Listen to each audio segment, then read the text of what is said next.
Today is March the 12th. Today we find out it's hard to live in a sandcastle. Jesus today talks about building a house made of sand. Let's hear what he has to say. Matthew chapter 7, verses 24 to 28. Everyone then who hears these words of mine and acts on them will be like a wise man who builds his house on rock. The rain fell, the floods came, the winds blew and beat on that house, but it didn't fall because it had been founded on rock. Everyone who hears these words of mine and does not act on them will be like a foolish man who built his house on sand. The rain fell, the floods came, and the winds blew and beat against that house, and it fell, and great was its fall. Now, when Jesus had finished saying these words, the crowds were astounded at his teaching, because he taught them as one having authority, and not as their scribes. So here Jesus finishes the Sermon on the Mount. He picks up the theme that he started in the previous paragraph, the paragraph about self-deception, saying that we needed to do the will of God by saying, if you hear my words and do them, you're a wise man who builds a house built on a foundation of rock.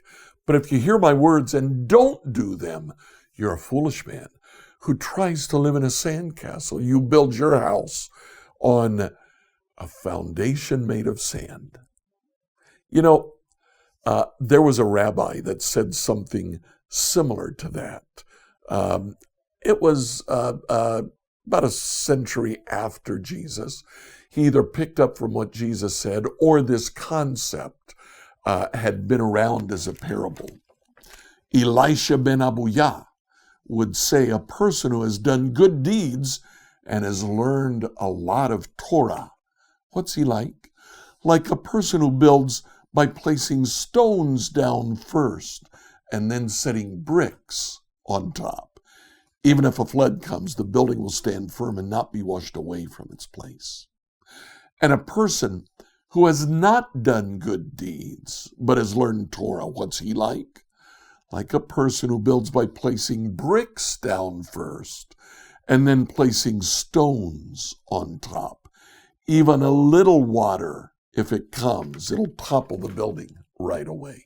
Similar idea. So what is it that Jesus is saying?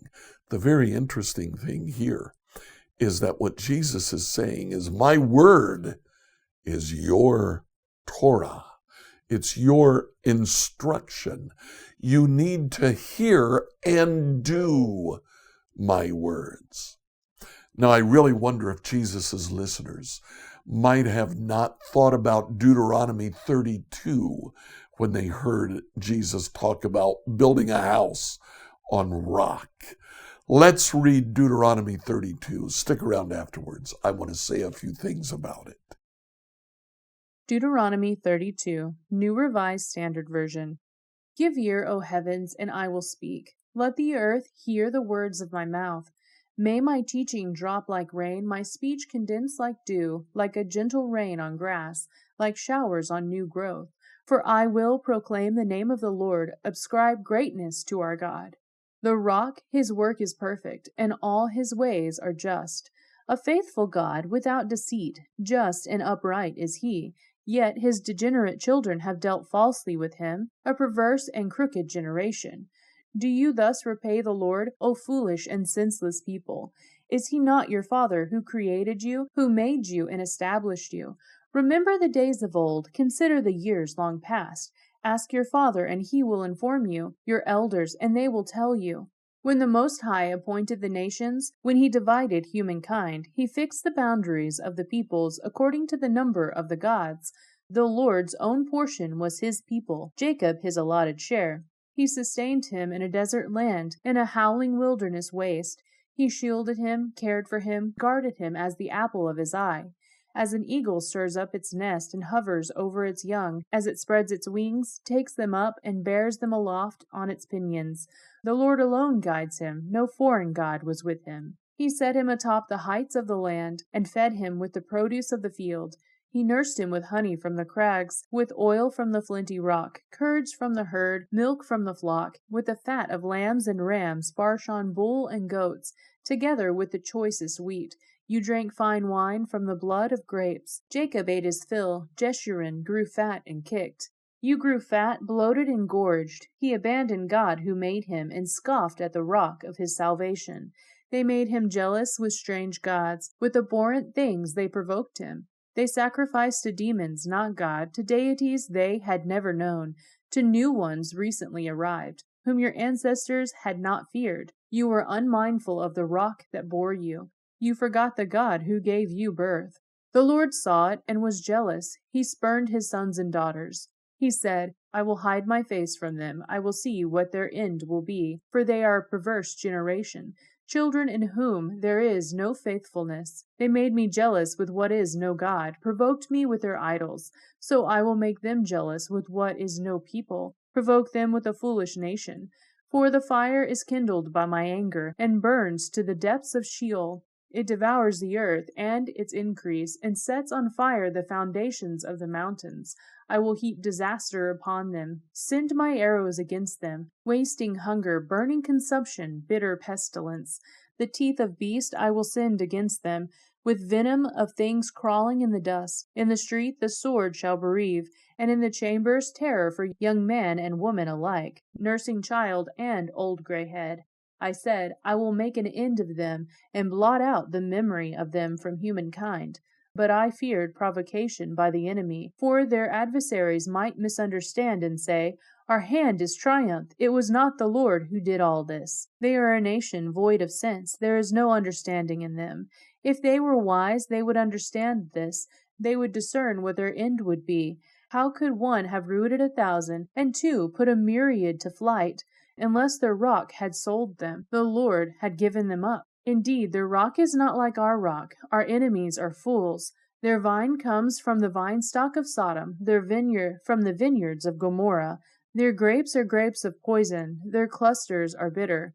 Their wine is the poison of serpents, the cruel venom of asps. Is not this laid up in store with me, sealed up in my treasuries, for the day of vengeance and recompense, for the time when the foot shall slip? Because the day of their calamity is at hand, their doom comes swiftly. Indeed, the Lord will vindicate his people, have compassion on his servants, when he sees that their power is gone, neither bond nor free remaining. Then he will say, Where are their gods, the rock in which they took refuge, who ate the fat of their sacrifices and drank the wine of their liberations? Let them rise up and help you. Let them be your protection. See now that I, even I, am he.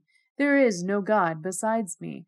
I kill and I make alive, I wound and I heal, and no one can deliver from my hand. For I lift up my hand to heaven and swear, as I live forever, when the whet of my flashing sword and my hand take hold on judgment, I will take vengeance on my adversaries, and will repay those who hate me. I will make my arrows drunk with blood, and my sword shall devour flesh, with the blood of the slain and the captives from the long-haired enemy. Praise, O heavens, his people. Worship him, all you gods. For he will avenge the blood of his children and take vengeance on his adversaries. He will repay those who hate him and cleanse the land for his people. Moses came and recited all the words of this song in the hearing of the people, he and Joshua son of Nun. When Moses had finished reciting all these words to all Israel, he said to them, Take to heart all the words that I am giving you and witness against you today. Give them as a command to your children, so that you may diligently observe all the words of this law. This is no trifling matter for you, but rather your very life. Through it you may live long in the land that you are crossing over the Jordan to possess. On that very day the Lord addressed Moses as follows. Ascend this mountain of the Abarim, Mount Nebo, which is in the land of Moab across from Jericho, and view the land of Canaan, which I am giving to the Israelites for a possession. You shall die there on the mountain that you ascended, and shall be gathered to your kin, as your brother Aaron died on Mount Hor, and was gathered to his kin. Because both of you broke faith with me among the Israelites at the waters of Meribah Kadesh, in the wilderness of Zin, by failing to maintain my holiness among the Israelites. Although you may view the land from a distance, you shall not enter it, the land that I am giving to the Israelites. So did you pick up in Deuteronomy 32 the number of times that Moses refers to God as his rock? 7 times. It's in verse 4, verse 13, verse 15, verse 18, 30, 31, and 37. 7 times he said, God is my rock. When Jesus talks about building your house on rock, I wonder if people weren't thinking, build the house on God. In fact, at the very end of this song that Moses sings just before his death, he finishes up in verses 45 and 46 by saying, take to heart all the words that I'm giving in witness against you today. Give them as a command to your children, that they may diligently observe all the words of this law. Take to heart, listen, then obey. What do we do today? Spend a little bit of time thinking about something that you may have read recently in Scripture that you need to begin to obey. Be a doer of the word, not a hearer only. Scripture reading from the New Revised Standard Version by Emily Herrera.